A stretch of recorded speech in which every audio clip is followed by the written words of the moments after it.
வணக்கம். நான் புதுச்சேரி வில்லியனூர் சட்டமன்ற தொகுதி மாஸ்கோ பேசுகிறேன். அனைவருக்கும் வணக்கம். நாளைக்கு நமது புதுச்சேரி மக்களுக்கு நல்ல ஒரு பொற்காலம் பொறுக்க போகிறதே. எல்லாரும் சந்தோஷமா நாளைக்கு வெளியிடுகின்ற எம்பி தேர்தலை எதிர்நோக்கி இருக்கிறோம். நாளைக்கு புதுசாக ஒரு எம்பி கடவுள் வரப்போகிறார். எல்லோரும் அனைவரும் சந்தோஷமாக கொண்டாடுங்கள். நாளையிலிருந்து நம்ம புதுச்சேரி மாநிலத்தில் ஒவ்வொரு வீட்டிலும் செல்வம் கொட்ட போகிறது, பணமழை கொட்ட போகிறது. இனி அவர்களது வாழ்வில் இந்த 5 வருஷத்துக்கும் செழிப்பான ஒரு வாழ்வு வரப்போகிறது. அது எப்படி என்றால், நாளை தேர்ந்தெடுக்க போகும் 2 இமயங்களில் ஒன்று பாஜக, ஒன்று காங்கிரஸ். இந்த 2 இமயங்களில் இருந்து ஒரு எம்பி கடவுள் தேர்ந்தெடுக்கப் போகிறார். அவர்கள் கடவுளால் அனுப்பப்பட்ட தூதுவர்கள். இனி அவர்களால் இந்த புதுச்சேரி மாநிலம் ஒரு பொற்காலமாக மாறப்போகிறது. வல்லரசு மாநிலமாக மாற்றப் போகிறார்கள்.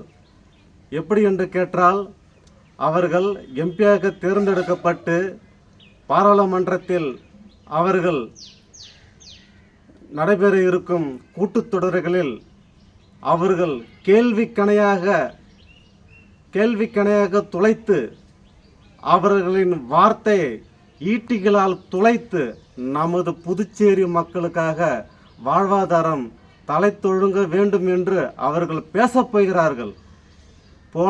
போன வாட்டி இந்த மாரி ஜெயிலில் அடப்பட்டு இருந்தது போல் 5 வருடம் ஜெயிலில் அடப்பட்டது போல் இருக்காமல், இந்த 5 வருடம் அவர்கள் சிங்கம் போல் பிளறியிட்டு எழுந்து புதுச்சேரி மக்களுக்கான ஒரு நல்ல வாழ்வாதாரத்தை அமைத்து கொடுப்பதற்காக அவர்கள் கேள்விக்கணையை எழுப்புவார்கள்.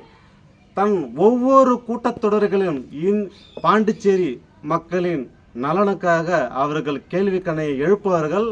அது மட்டும் இல்லாமல் புதுச்சேரி மாநிலத்திற்காக நிதி மேம்பாடு, மாநில நிதி மேம்பாட்டுக்காக கொடுக்கப்படுகின்ற வருட 5 கோடி ரூபாய் வந்திருக்கிறது என்று மக்களிடத்திலே சொல்லப் போகிறார்கள். இதுவரைக்கும் பாண்டிச்சேரி வரலாற்றில் எந்த ஒரு முதலமைச்சரும், மந்திரியும், எம்எல்ஏக்களும் வருடத்துக்கு நிதி மேம்பாடு கொடுக்கின்ற தொகை இவ்வளவு என்று சொன்னதே கிடையாது, கூறியதே கிடையாது.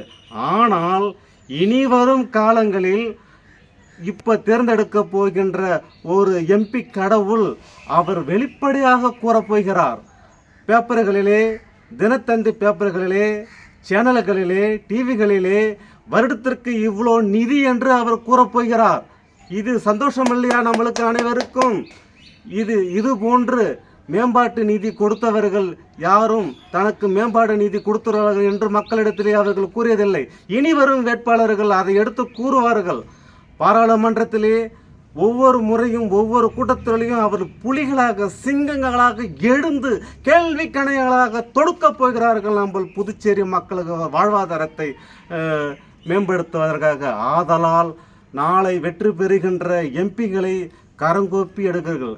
ஒவ்வொரு இவ்வளோ நாளாக அரசியல் என்று தெரியாது இருந்த மக்கள், சிறுவர்கள், பெரியவர்கள் இருந்தார்கள். ஆனால் இந்த தேர்தல் துறையில் 2024 நடைபெற்ற பாராளுமன்ற தேர்தலில் ஒவ்வொரு இளைஞருக்கும், ஒவ்வொரு பெரியவருக்கும் தெரிகிறது இது முக்கியமான வேட்பாளர் தேர்தல் களம் என்று. அதனால் அவர்கள் ஒரு பைசா கூட வாங்காமல், பொதுமக்கள் ஒரு பைசா கூட வாங்காமல் தன்னுடைய வாக்கை அவர்கள் அளித்திருக்கிறார்கள். அதே மாதிரி வேட்பாளர்கள் பாஜகவும் காங்கிரஸும் ₹1 செலவு பண்ணாமல், முதல்லாம் பார்த்தோன்னா ஒரு எம்பி தேர்தலுக்கு 150 கோடியிலிருந்து 200 கோடி வரைக்கும் செலவாகும்.